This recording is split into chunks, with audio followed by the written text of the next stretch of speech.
selamat pagi. Kembali lagi bertemu dengan saya, Aprilitas Tepu. Pada hari ini saya akan mempraktekkan asuhan persalinan normal atau dengan APN. Nah, di dalam APN ini sebelum kita melaksanakannya, kita harus mempersiapkan yang pertama adalah persiapan alat, yang kedua persiapan penolong, dan yang ketiga persiapan pasien. Dalam pertolongan persalinan normal, persiapan alat yang kita siapkan itu ada 3 SAP. SAP 1, SAP 2, dan SAP 3. Di dalam SAP 1 ini terdapat korentang steril, kemudian air DTT, kapas DTT, obat-obatan esensial, ya, spet 3 cc, spet 5 cc, kemudian ada obat oksitoksin, ya, semua kita satukan. Kemudian obat metergin atau myomergin, kemudian ada vitamin K. Nah, kemudian ada juga set partus, ya, bak instrumen yang berisi set partus, diantaranya ada handscoon 3 buah, kemudian ada kain segitiga, kemudian ada kasa 5 buah. Nah, untuk alat-alatnya ada klem, 2 klem koher. Ya, 2 klem koher. Kemudian gunting episiotomi. Ini gunting episiotomi. Kemudian ini gunting tali pusat. Ini gunting tali pusat. Nih, gunting tali pusat. Kemudian ada kateter nelaton, ada setengah koher, dan juga ada umbilical cord. Nah, jadi ini untuk di bak instrumen, alat-alat yang di dalam bak instrumen. Kemudian di SAP 1 juga masih terdapat lampu sorot, ya. Ini lampu sorotnya. Kemudian alat untuk membuang benda-benda tajam. Itu di SAP 1. Kemudian di SAP 2 ada dia set hecting. Set hecting ini terdiri dari isinya nak puder, tampon, gunting benang, kemudian benang penjahitan perineum, ya, benang hecting namanya. Kemudian ada pinset anatomis dan pinset chirurgis. Kemudian ada kateter. Setelah itu ada nerbeken, piring plasenta, alat-alat Vitalsen, kemudian set infus dan waslap 2. Nah, di SAP 3 itu terdiri dari alat-alat APD, ya, kemudian kain bedung untuk perlengkapan bayi dan perlengkapan ibu dan juga pembalut ibu. Nah, di SAP 3 juga ada air untuk larutan klorin, ada air untuk larutan DTT. Kemudian kita sediakan ember tempat kain kotor nanti, ya. Kemudian ada keranjang sampah untuk infeksius dan juga tempat sampah yang kering. Jadi ada 2 tong sampah yang kita sediakan. Kemudian setelah itu peralatannya lengkap, kita juga menyediakan untuk meja resusitasi, di mana meja resusitasi kita siapkan mejanya bentuknya datar, kemudian dilengkapi dengan alat-alat resusitasi pada bayi baru lahir. Pada hari ini kita akan kembali melanjutkan untuk praktik asuhan persalinan normal. Jadi di dalam asuhan persalinan normal sudah kita persiapkan itu persiapan alat, persiapan lingkungan, dan persiapan penolong. Kemudian di dalam asuhan persalinan normal juga kita harus tahu tanda dan gejalanya. Yang pertama, ya, itu dorongan ingin menerang, berarti ibunya ingin menerang. Kemudian perjol, perineum menonjol. Jadi kalau kita melihat perineum yang menonjol itu berarti bayinya sudah mau lahir. Kemudian Fulfa dan Splinter Ani membuka. Jadi untuk menghafalnya di dalam APM ini sangat mudah untuk menghafal tanda gejala tala 2. Yang pertama, Dora, Teknus, Perjol, Fulka.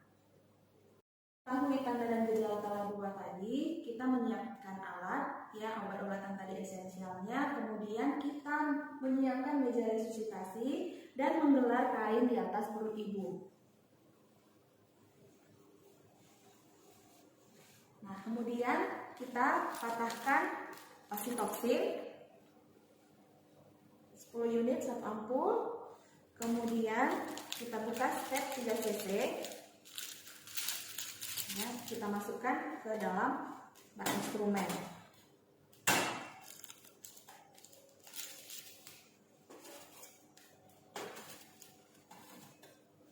Oke. Kemudian kita memakai celemek. Kita memakai alat APD, topi, karasan topi, kemudian masker,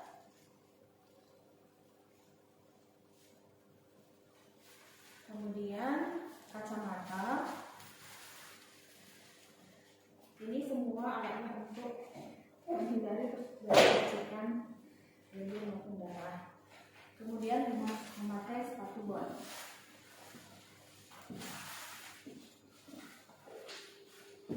Setelah itu kita memakai alat PD, kita mencuci tangan di bawah air mengalir.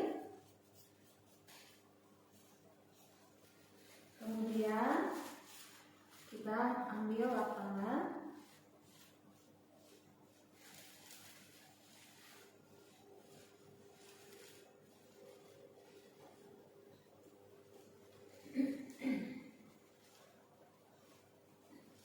Buka stethoscopus. Kita memakai hand spoon, one hand.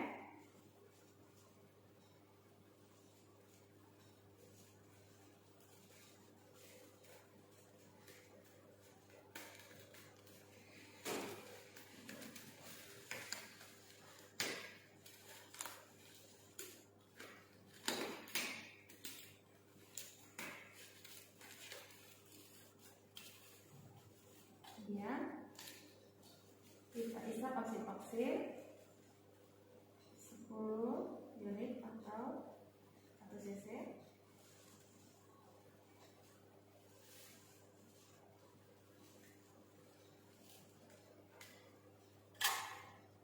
Kita pasang kembali handscoon satu lagi.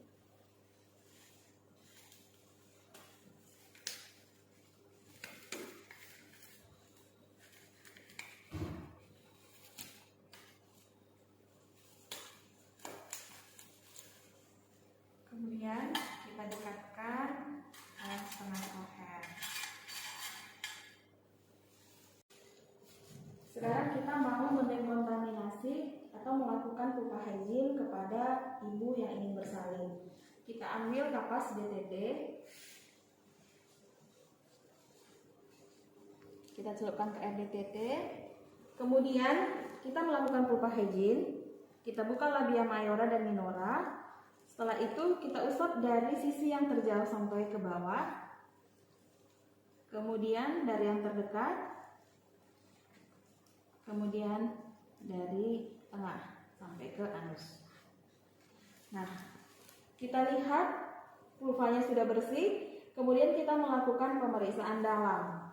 Langkah pertama, jari tengah menelusuri ke dalam vagina, kemudian diikuti dengan jari telunjuk. Nah, kemudian kita nilai kemajuan persalinan. Kita nilai kemajuan persalinan ibu. Di sini sudah ditemukan pembukaannya sudah lengkap, kemudian ketubannya belum pecah. Kemudian kita lakukan amniotomi. Kita masukkan setengah koher, kita masukkan menelusuri setengah koher. Kemudian begitu masuk di dalam setengah koher, setengah koher diputar ke arah tangan penolong. Bagian tajamnya itu ke arah tangan penolong, kemudian diputar, kemudian ditorehkan pada saat his melemah. Kemudian setelah itu kita putar kembali setengah kohernya, Baru kita masukkan ke perut dan setelah perut ketubannya kita lebarkan. Kita lihat bagian penyusupan, kemudian bagian-bagian yang mengikuti, dan kita lihat evaluasi warna air ketuban. Apakah dia bercampur mekonium, apakah air ketubannya masih jernih, kemudian apakah air ketubannya sudah bercampur darah. Kemudian setelah itu kita lepaskan tangan kita.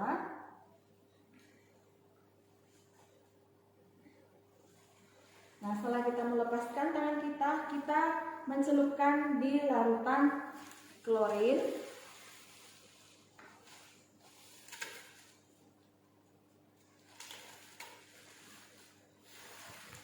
Kemudian kita beritahu ibu pembukaannya sudah lengkap. Kemudian kita periksa DJJ. Kita nilai DJJ-nya dan beritahukan kepada ibu pemeriksaannya sudah lengkap, pembukaan sudah lengkap, DJJ-nya normal. Kita akan memimpin untuk ibu meneran. Setelah tadi kita sudah nilai DJJ, kemudian kita dokumentasikan ke dalam bentuk partograf. Kemudian kita beritahukan kepada ibu bahwa pembukaannya sudah lengkap dan keadaan janinnya cukup baik. Kemudian kita memberikan ibu posisi yang nyaman, boleh posisi duduk, posisi jongkok ya, atau posisi dalam persalinan.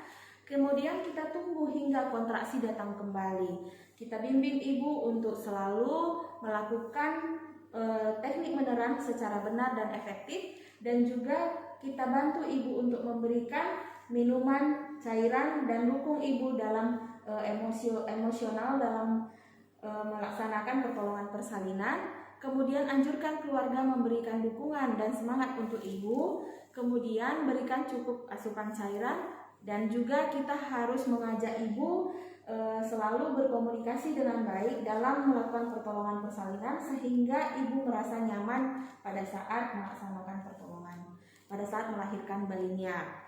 Kemudian kalau masih ibu sanggup dalam persalinannya tidak, kan ibu tetap berjalan ataupun berjongkok ya untuk mengambil posisi nyaman pada saat proses persalinan. Kemudian kita meletakkan handuk di atas perut ibu. Ini ada handuk. Kemudian kita meletakkan alas bokong dengan sepertiga bagian di bawah bokong ibu.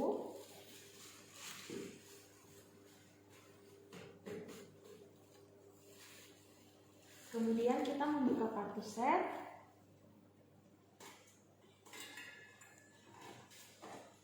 Kita memasang handscoon.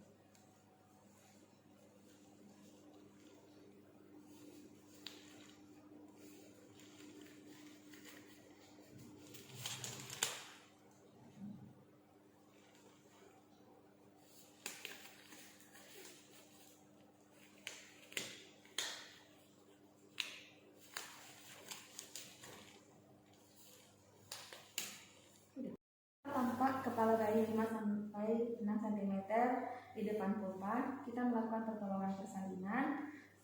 Kemudian kita anjurkan ibu untuk meneran. Kita ambil kain segitiga untuk menahan perineum seperti ini untuk mencegah terjadinya robekan perineum. Kita tahan perineumnya.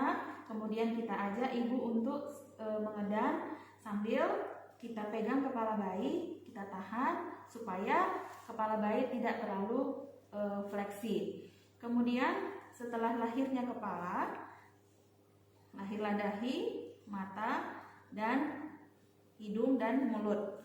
Kemudian kita ambil kain kasar, kita elap berbentuk zigzag mulai dari mata, hidung, dan mulut. Kemudian kita cek lilitan tali pusar. Apakah ada lilitan tali pusar? Kemudian jika tidak ada, kita tunggu bayinya putar paksi luar.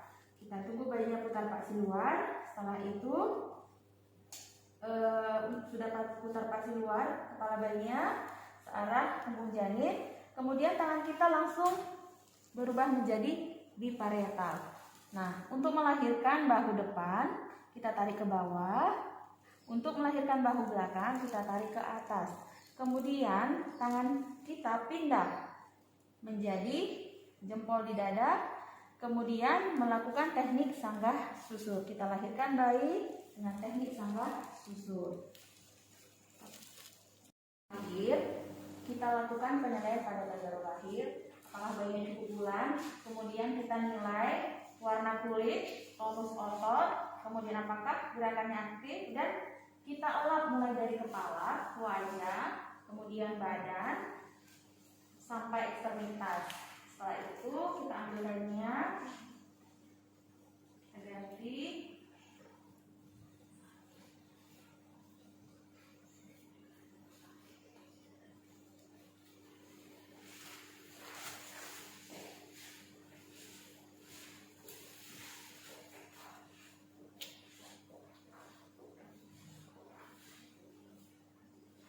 Kemudian kita cek uterus ibu, kita periksa kembali apakah ada janin yang kedua atau gameli. Tahu ibu untuk diberikan suntikan oksitosin, ibu kita akan memberikan suntikan oksitosin yang akan disuntik di bagian paha kanan sebelah ibu. Kemudian kita ambil oksitosin, setelah itu kita berikan suntikan secara IM. Kemudian setelah kita suntik, akhir 2 menit kita melakukan penjepitan tali pusat. Kita ambil klem koher, kemudian kita ulurkan ke arah maternal ibu, kemudian kita jepit.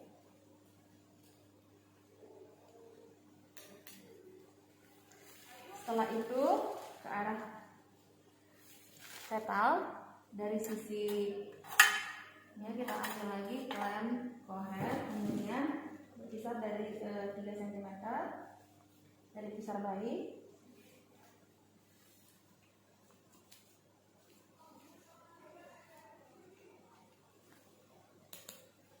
Oke. Kemudian kita melakukan klem, kita ambil gunting tali pusat, kita lakukan guntingan tali pusat, kita lindungi tali pusat dari benda tajam, kemudian kita gunting. Setelah itu kita ambil umbilical cord, ya. Jadi umbilical cord ini untuk menjepit tali pusat dan bisa juga digunakan benang tali pusat. Kita jepit, kemudian kita lepaskan klem yang ke arah bayi, kemudian kita ambil kasa, kita bungkus.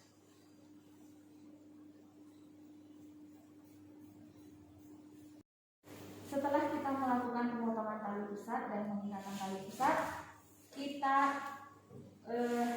menggerakkan bayi ke arah dada ibu atau melakukan IMD, inisiasi menyusui dini.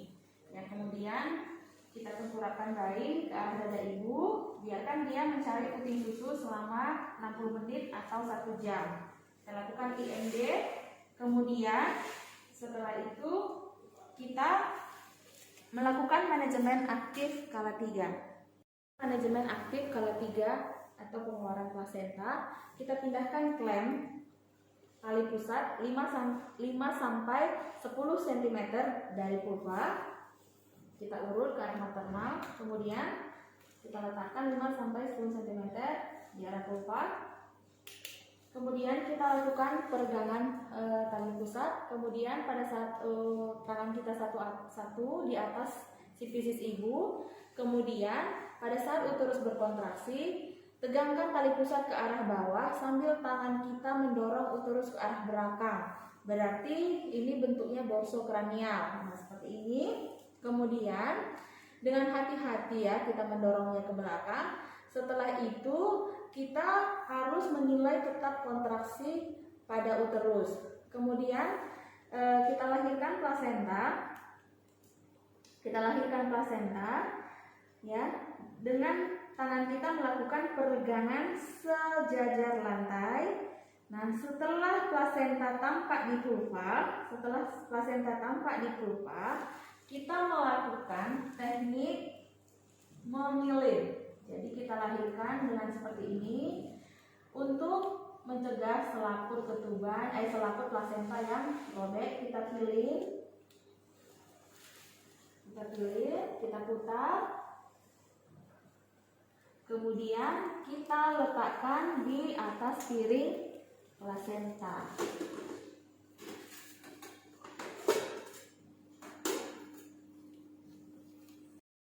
Kita memeriksa plasenta dari segi maternal, yaitu terdiri dari selaput, kemudian kotiledon, ya kita nilai atau kita hitung besarannya itu sekitar 18-20 buah untuk kotiledon. Kemudian kalau dari sisi fetal itu adalah paling besar, panjangnya itu berkisar 50 cm. Kemudian berat plasenta itu berkisar 500 gram. Dari plasenta kita memasuki asuhan pasca persalinan. Nah, pastikan uterusnya tetap berkontraksi dan juga baik ya, tidak terjadi perdarahan vaginal. Kemudian pastikan juga kandung kemihnya kosong. Jika masih ibunya belum bisa berkemih, kita lakukan kateterisasi kandung kemih. Kemudian kita mencelupkan kedua tangan ini ya, yang memakai sarung tangan ke larutan klorin. Kita cuci ke larutan klorin. Kemudian kita celupkan kembali ke larutan DDT. Nah, tanpa melepas sarung tangan, kemudian kita olah kembali.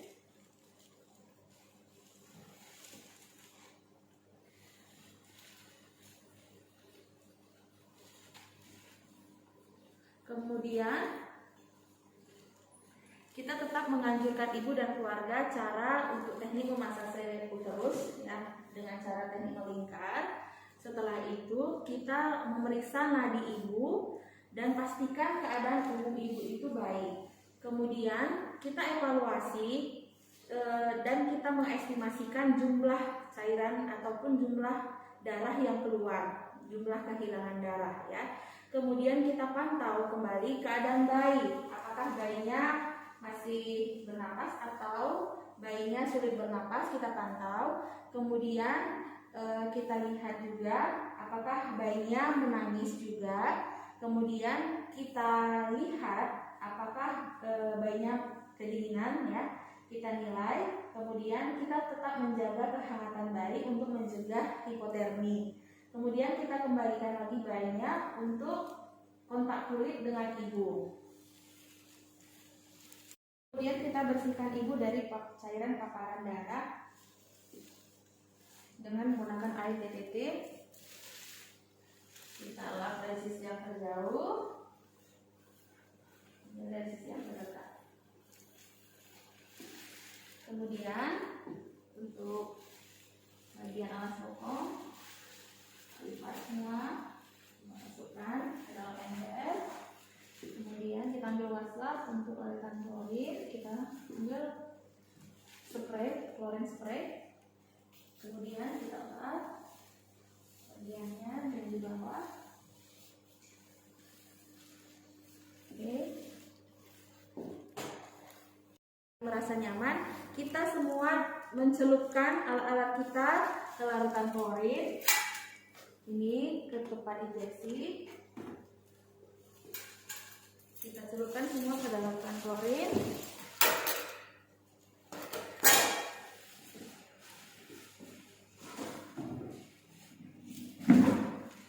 Kemudian sarung tangan kita juga kita celupkan kembali.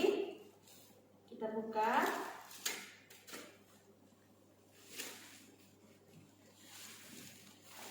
Kemudian kita mencuci tangan. Jadi alat.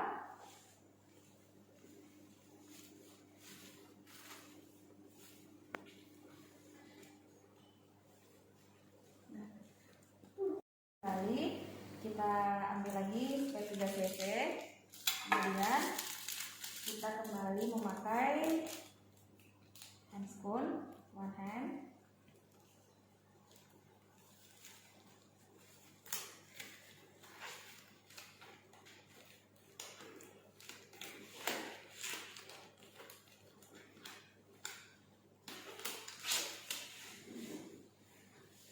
Kemudian kita isap vitamin K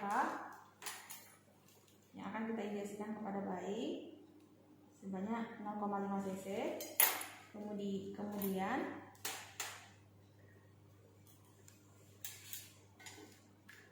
kita pakaikan semua lagi.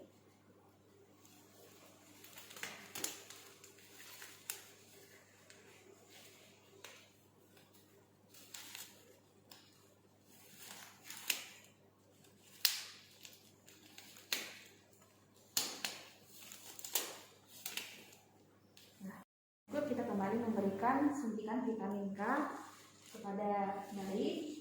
Kita berikan suntikannya di paha sebelah kiri sebanyak 0,5 cc. Kemudian setelah itu kita memberikan hepatitis B setelah 1 jam pemberian vitamin K. Kemudian kita memberikan salep mata untuk anti profilaksis pada mata. Kemudian setelah kita berikan vitamin K, kita melakukan pemeriksaan fisik kepada bayi. Pemeriksaan fisik. Di sini kita mengukur mengukur panjang badan, kemudian mengukur suhu, kemudian mengukur berat badan. Setelah itu, dari bayi baru lahir semua kita lepaskan, yaitu sarung tangannya kita lepaskan, kita cuci di larutan klorin, dicelupkan, buka,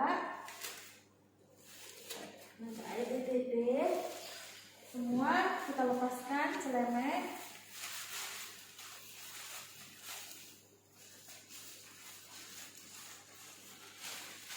supaya kita pakai ember, kacamata, topi, masukkan semua, kemudian sepatu bot.